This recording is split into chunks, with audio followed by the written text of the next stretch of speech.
Mr. Barr, 5 minutes. Thank you. Thank you, Mr. Chairman, and thank you very much for holding this hearing on this very, very critical issue facing our veteran population. And Secretary Wilkie, Dr. Stone, good to see you all again. Thank you so much for your attendance this morning at today's hearing.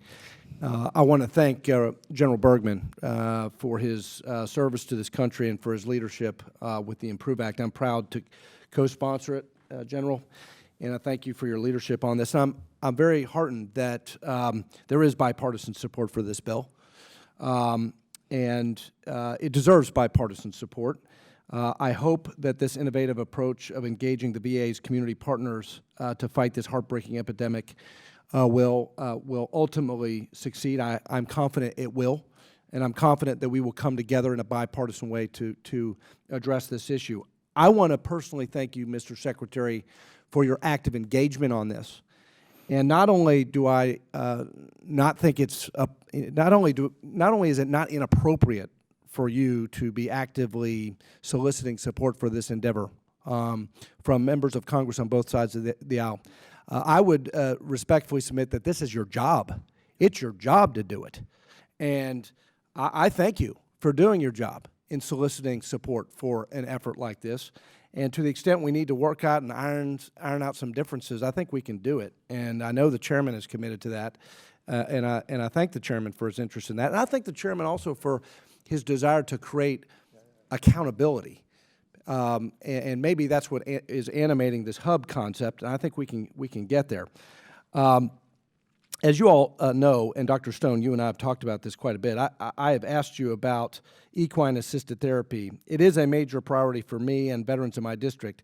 Since the Lexington VA began offering equine therapy in 2016, hundreds of veterans in the mental health resident rehabilitation treatment program have been able to take advantage of this therapy. Really important work that's being done to prevent suicide. We can all agree that effective mental health rehabilitation is key for avoiding veteran suicide. Would any of you all be able to confirm if both bill versions would allow for equine therapy groups in my district and other districts who already work with veterans, like in my district, Central Kentucky Riding for Hope, the Life Adventure Center, would they be able to directly apply for grant funding to help serve veterans? To my understanding, and the answer is yes. And both versions? In both versions. One thing I'm a little worried about this hub concept is that it would cut out equine-assisted therapy and some of these smaller groups, and let's face it, a lot of these equine-assisted therapy groups are small organizations. There's 2-3 people involved. They wouldn't be a hub, so to speak. So I can answer that. That's why this hybrid model that General Bergman has come up with is almost revolutionary. Because it allows us to find groups like that who provide unique services, things that are not run-of-the-mill, that we have not engaged in the past. Right, and I would just say, Mr. Secretary, as I read the bill, the IMPROVE Act, there's a lot of accountability features in the bill that impose on the VA responsibility to ensure and certify that these groups have a track record. There's reporting requirements. Yes, there's application criteria. There's data collection. There's evaluation. You're helping these groups to make sure that they qualify and that they are qualified and have experience. They're not fly-by-night. That's right. And I would also say, sir, that many of these small groups are owned and operated by veterans. And to me, that is, to use a Kentucky term, that is the trifecta. Because you have people who understand the culture and speak the language, and they are on the ground. And it is these unique ways. I mean, look at what we are doing now. Equine therapy, art therapy, music therapy, things that were unheard of, even when I was a young officer.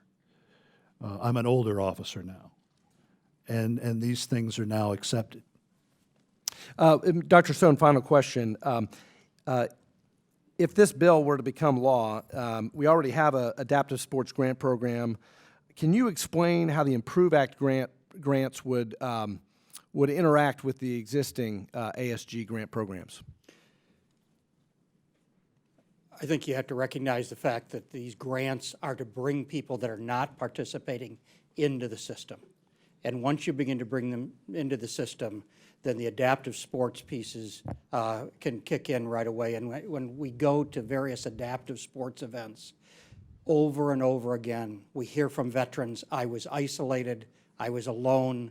These types of activities brought me in. Well, my time has expired, but I would agree with that these groups, including equine assisted therapy groups, they're out in the community. They interact with veterans who have no interaction with the VA, especially in rural places like Kentucky, and that's why this is so important. That is correct. Yield back.